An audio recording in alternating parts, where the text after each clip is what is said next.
GFCനെ പറ്റിയാണ് ഇപ്പം എല്ലാവർക്കും ചോദിക്കാനുള്ളത്. ഹായ്, ഞാൻ doctor Anagha from Cornish clinic. ശരിക്കും എന്താണ് ഈ PRP ആൻഡ് GFC ട്രീറ്റ്മെന്റ് തമ്മിലുള്ള വ്യത്യാസത്തിനെ പറ്റിയിട്ടുള്ള ഒരു കുഞ്ഞു വീഡിയോ ആണ് ഇന്ന് പറയുന്നത്. PRP നിങ്ങൾക്ക് അറിയാം, പ്ലേറ്റ്ലെറ്റ് റിച്ച് പ്ലാസ്മ. GFC എന്താണെന്ന് വെച്ചാൽ ഗ്രോത്ത് ഫാക്ടർ കോൺസെൻട്രേറ്റ് ആണ്. അതായത് രണ്ടും യൂസ് ചെയ്യുന്നത് നമ്മുടെ സ്വന്തം ബ്ലഡ് ആണ്. നമ്മളത് സ്പിൻ ചെയ്തിട്ട് എടുക്കുന്നത്. PRPയിലാണെങ്കിൽ നമ്മൾ സ്പിൻ ചെയ്തിട്ട് പ്ലേറ്റ്ലെറ്റ് റിച്ച് ആയിട്ടുള്ള പ്ലാസ്മ സെപ്പറേറ്റ് ചെയ്തെടുക്കുന്നതാണ് PRP എന്ന് പറയുന്നത്.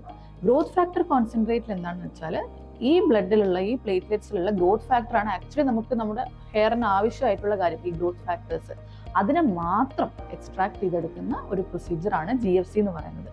അതുകൊണ്ട് തന്നെ GFC കുറച്ചുകൂടെ എഫക്റ്റീവ് ആണ്. കുറച്ച് ഫ്യൂവർ സെഷൻസ് മതി. അതായത് ഒത്തിരി കുറേ ചെയ്യേണ്ട ആവശ്യമൊന്നുമില്ല. 2-3 സെഷൻ ചെയ്യുമ്പോൾ തന്നെ നിങ്ങൾക്ക് നല്ല റിസൾട്ട് കിട്ടും. വേറെ സെൽസ് ഒന്നും മിക്സ് ചെയ്യാത്തതുകൊണ്ട് തന്നെ അധികം പെയിൻ ഇല്ല, ഇൻഫ്ലമേഷൻ ഇല്ല. സോ GFC എന്തുകൊണ്ട് PRPനേക്കാളും ബെറ്റർ ആയിട്ടുള്ള ഒരു ട്രീറ്റ്മെന്റ് ആണ്. കുറച്ചുകൂടെ സിമ്പിളായിട്ട് പറയുകയാണെങ്കിൽ ഒരു PRP നിങ്ങൾക്ക് ഒരു ഫ്രഷ് ഫ്രൂട്ട് ജ്യൂസ് പോലെ കരുതാം. ജ്യൂസിൽ അതിൽ ഫ്രൂട്ട് ഉണ്ട്, വെള്ളമുണ്ട്, ഷുഗർ ഉണ്ട്, അങ്ങനെ ഒരു ജ്യൂസ് പരിവാണ് ഈ PRP എന്ന് പറയുന്നത്. പക്ഷേ GFC എന്ന് പറയുന്നത് ആ ഫ്രഷ് ഫ്രൂട്ടിൽ നിന്ന് നമുക്ക് ആവശ്യമുള്ള ആക്റ്റീവ് ഇൻഗ്രീഡിയൻസ് മാത്രം എക്സ്ട്രാക്ട് ചെയ്തെടുത്തിട്ടുള്ള ഒരു ട്രീറ്റ്മെന്റ് ആണ് GFC. സോ നിങ്ങൾക്ക് മനസ്സിലായി എന്ന് വിചാരിക്കുന്നു. Thank you.